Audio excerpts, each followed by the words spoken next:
নমস্কাৰ বন্ধুসকল, আজি এটা নতুন ভিডিঅ' লৈ আহিছোঁ। মানে এতিয়া বাৰিষা সময় সকলোৱে জানে, আৰু এতিয়া বিশেষকৈ মানে ধান বীজ সিঁচাৰ সময়। এতিয়া পথাৰত যথেষ্ট পৰিমাণে পানী হৈ গৈছে। তো আজি এই ধান বীজৰ সম্পৰ্কত অলপ কথা পাতিম। তো ভিডিঅ'টো শেষলৈকে চাই থাকক। তো কথাটো হ'ল কি, মানে আমাৰ খেতিয়কসকলে যিমানখিনি কষ্ট কৰে সিমানখিনি ফল নাপায়। আৰু এটা কথা, মানে প্ৰথমটো যিটো আমি বীজ সিঁচিম সেই বীজটোৰে অলপ গণ্ডগোল থকা যেন লাগে মোক। মানে কি, আগৰ পৰা আমি দেখি আহিছোঁ যে আমি সাধাৰণতে বীজটো এই বছৰৰ বীজটো অহা বছৰলৈকে থৈ দিওঁ। মানে আমি নিজে খেতি কৰা বীজটোকে আমি থৈ দিওঁ, ধানটোকে থৈ দিওঁ। কিন্তু সেইটো বৰ বেছি ফল ভাল নহয় যেন মই পাওঁ। মানে এই কাৰণত ভাল নহয় যেন পাওঁ, তাৰমানে সেইটোতো পোকে খায় বা তেনেকুৱা ভাল সংৰক্ষণ কৰি থোৱা নহয়, সেইকাৰণে মানে এই বীজটো ঠিক নহয়। আৰু তেনেকুৱা বীজ আমাৰ ইফালে, মানে বিশেষকৈ আমাৰ ইফালে গাঁও অঞ্চলত মানে পেকেট বা তেনেকুৱা সংৰক্ষণ কৰি ৰখা বীজ ধান মানে কিনি নানে বা ব্যৱহাৰ নকৰে, বিশেষকৈ গাঁও অঞ্চলত। আজিকালি প্ৰায় মানুহ জনা হৈছে, কিন্তু হ'লেও মানে মেক্সিমাম মানুহে মানে নিজৰ ধানটোকে ৰাখি থয়, বিধানৰ কাৰণে নিজে ধানটোকে ৰাখি থয়। মানে সেইটো মানে আজিকালি অলপ বেলেগভাৱে মানে ধানটো আমি সিঁচিব লাগিব, মানে উন্নত ধৰণৰ আমি সিঁচিব লাগিব। সেইটো মই পৰামৰ্শ আপোনালোকক আগবঢ়াব খোজোঁ।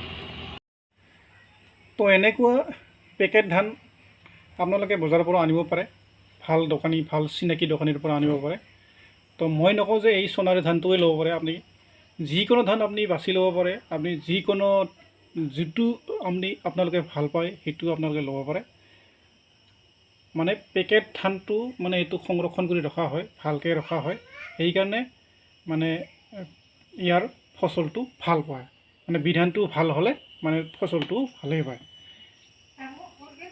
তো বন্ধুসকল, এই ধান বীজ কিনাৰ সময়ত আপোনালোকে এটা কথা লক্ষ্য ৰাখিব যে এই বীজটো বা এই পেকেটটো যাতে পুৰণা নহয়। তো আপোনালোকে ডেট চাই আপোনালোকে কিনিব। এইটো ডেট আছে 27 এপ্ৰিল 2022, দেখিছেনে?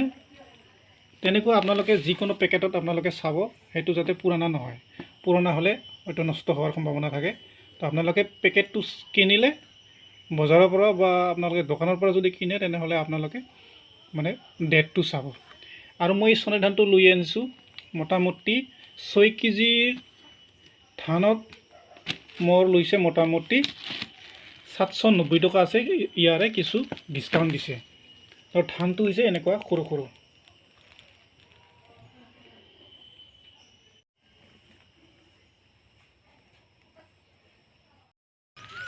তো যিটো মই ধান দেখালোঁ আপোনালোকক, সেইটো অলপ ৰেটটো বেছি দেখা যায়। মানে বেছি দেখা যোৱাৰ কাৰণটা হ'ল সেইটো ধান ভালকৈ সংৰক্ষণ কৰি ৰখা হৈছে, পেকেটত ৰখা হৈছে। তো সেইকাৰণে অলপ দামটো বেছি লয়।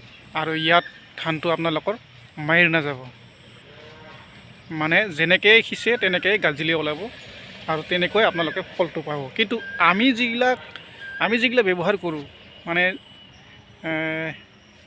আমি ঘৰত ৰখা ধানবিলাকৰ তেনেকুৱা ফল বা প্ৰডাকশ্যন আপোনালোকে নাপাব।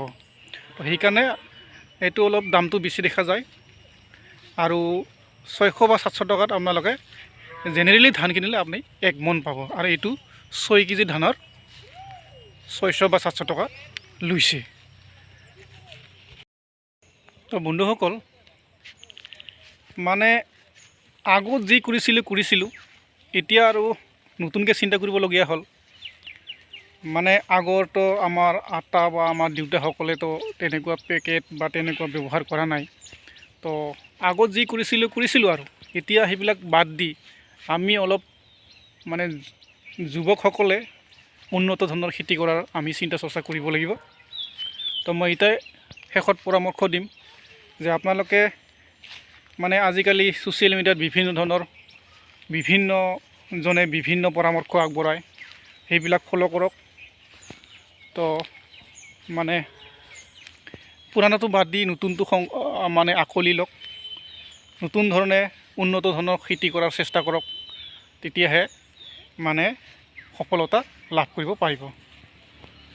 তো বন্ধুসকল, আজিলৈ ইমানে, ভিডিঅ'টো মোৰ দীঘলীয়া নকৰোঁ আৰু। তো যিসকল মোৰ চেনেলটো ছাবস্ক্ৰাইব কৰা নাই তেখেতসকলক অনুৰোধ কৰিছোঁ যে মোৰ চেনেলটো ছাবস্ক্ৰাইব কৰক আৰু বেল আইকনটো দবাই দিয়ক। ভাল লাগিলে লাইক কৰক, আৰু যদি উপকাৰ হ'ব বুলি ভাবে তেনেহ'লে আনজনক শ্বেয়াৰ কৰি দিয়ক। ধন্যবাদ।